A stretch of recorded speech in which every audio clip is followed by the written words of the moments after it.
mày chỉ cũng luôn á.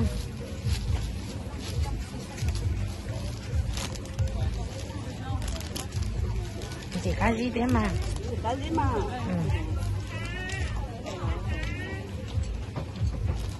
Rửa chưa? Một tiếng.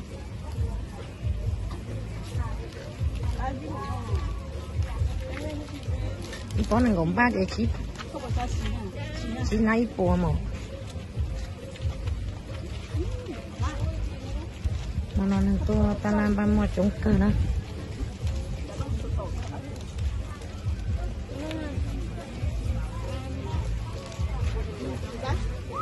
cũng còn hơn đó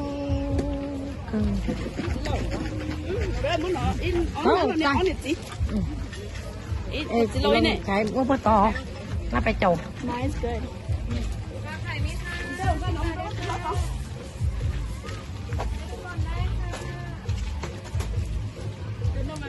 có xa nó lượng mưa bay đâu cơ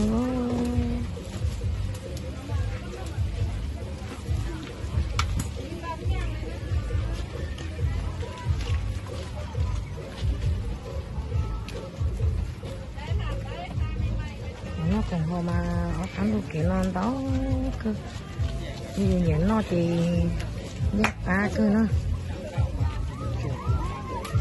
chút cái lò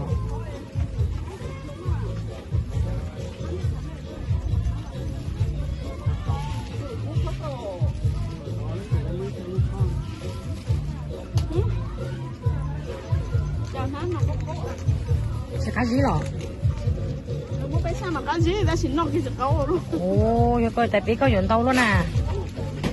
Đâu có mất thôi bỏ cá, nhưng chỉ cá chứ không chưa tới gì cái gì mà nó.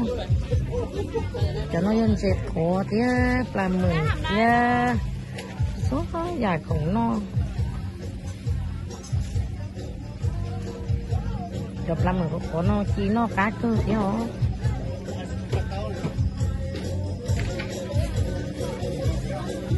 Đây hầu